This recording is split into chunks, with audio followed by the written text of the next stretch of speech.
for one or two people.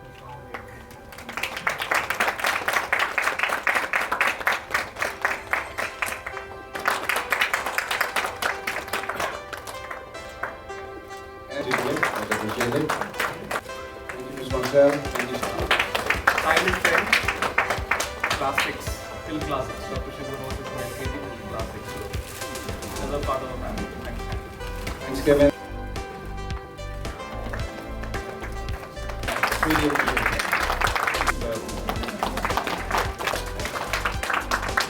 One man who believed in us and the other. Yeah. Thanks, Rohit, for your generous words and kind extended introduction. I think you've got a flair for other things in life now, it looks like. You don't really have to do this, you have other career options. Okay. So besides, I think it's important to mention a few things. When Rohit mentioned he walked into my office with Dr. Samuel Hansted, the interaction was very open-ended in the sense we just talked. And given that I get paid to talk, I talked a lot. And they were forced to listen to what I was saying. So he was actually being very gentlemanly to say that he enjoyed every bit. I probably saw him fiddling his thumb that when he's going to stop talking. But I don't remember that much. Okay. So, but the interesting bit here was there was a certain level of comfort. And I think a lot of us, we actually underplay our gut instincts. We always try to rationalize our gut over our brain, and after some time, we actually even forget what we were starting with our gut feeling in the first place. I mean, I am one person on that side. Even though I use my brain for a lot of my activities, I still go with my gut feeling. And my gut feeling for him was, let me be very honest here, was, well, I can work with him. It was as simple as that. I think that's what, given the place where we sit at Indian Institute of Science, we meet a lot of people who show interest. 99% of them never come back. For whatever reason. Either they find us too boring, or they find us, I don't know what this guy wants to actually do in real life, which is a problem all scientists face. Common people don't understand what we're trying to do. So that pretty much kills all the momentum. So people come, talk and go. We forget, they forget, and we move on. But what really worked here is Rohit took an effort to come back. And he came back, not once, he came back twice. And I'll give him 100 brownie points for that he did that, took that effort. So I think that's where a relationship starts to develop. That when you put in an effort to understand what other people are doing, there's one easy way. You're sitting in ISC, we call it ivory tower. Because we sit there, we pretend everybody down, we cannot even see. That's an academic luxury which we have. So scientists, artists, and they are the luxury of doing what they enjoy in life. And that luxury makes us, really detached from the ground realities. A lot of us, we end up doing jobs which require us to do X number of hours every day. A lot of us do end up doing what we enjoy doing it. And that also detaches us from actually understanding people, what they're doing. But Rohit kept coming back, and I tell he's got some interesting tool set. We've got interesting problems at our hand, and there could be very interesting synergy. But what was really nice that, even though you might ask that an IIC has a lot of data guys, why do we need him? How many of you buy pizza? Medical College Hospital as the Chief Administrative Officer. I have this interesting start of my career in technology. I worked with IBM in the beginning, very early of my career. But for the last 20 years, I've been associated with healthcare, with hospitals, working models, operational models, financial models, aimed at high quality yet affordable care. Been working with several organizations across India, across Nepal and Bangladesh as well on this.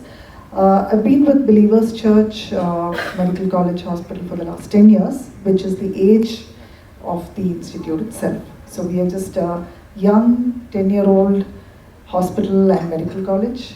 We are 750 bedded, NABH accredited, multi-specialty, higher specialty, super specialty, whatever you want to call it.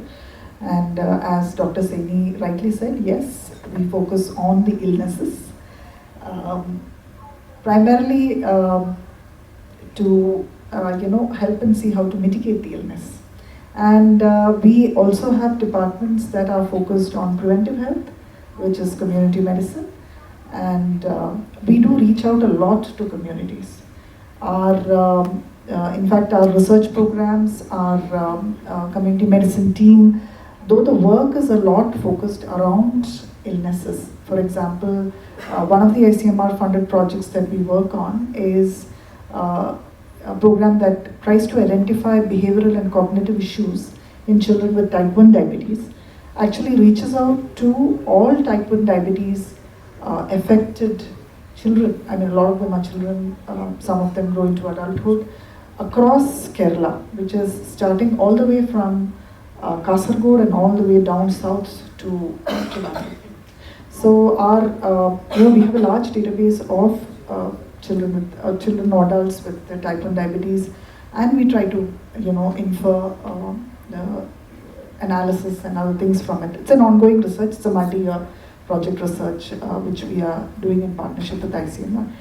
Having said that, we ourselves are located in a place called Taragalna, and if you're not from Kerala, you're very unlikely to have heard about the place and very unlikely to have heard about us as a hospital. But our three pillars of work and focus of work have been patient care, again, focused on high quality care at an affordable rate, which is what we're trying to do. On medical education, our 8th batch of MBBS students have joined in. We have postgraduate courses. We also have nursing college, and we have a paramedical institute as well. So we are extensively working with the local population along with governmental agencies to bring about positive health impact to all the population around us. Our reach has been limited a lot to, significant impact has been Pathanamthitta, neighboring districts, and through research programs like the one that I mentioned, to probably whole of Kerala.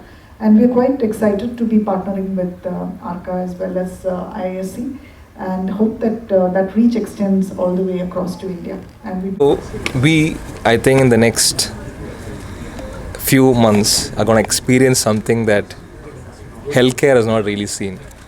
It's a collaboration. It's a partnership that I believe will take a long, long way in what we envision to be preventive or primordial care. It's medicine 3.0, like how Dr. Saini called out today. And ARCA's vision to actually have collective intelligence, and it actually being available in the rural communities of India as a goal is going to be established with this partnership. We have Believers Church Medical College today who's committed to the cause in Kerala. We are hoping to have many more hospitals who take up this drive in Bangalore, outside Bangalore, in any parts of the city that we can actually be with, collaborate with IISc in this program together, and actually contribute to the larger cause, which is to see how an Indian village and once contribute to that can actually pharma enable better patient care, precise medicine, precision medicine to the world. And that's something we are very openly looking forward to from our side. And ARCA is committed to the cause, to security, to privacy of the data, to actually ensure that it's delivering the right value from a data standpoint, to making sure that we are responsible for it, to ensuring that the community gets it, the community gets the care with the data, and it's research oriented. It should not be just hearsay, it should be with science, and that's what we assume that we will be able to bring to a table. In the coming months, we'll have more announcements of this nature. We have multiple other partnerships in the line that ARCA is actually working with that adds more value to this cause. Thank you. Thank you, sir.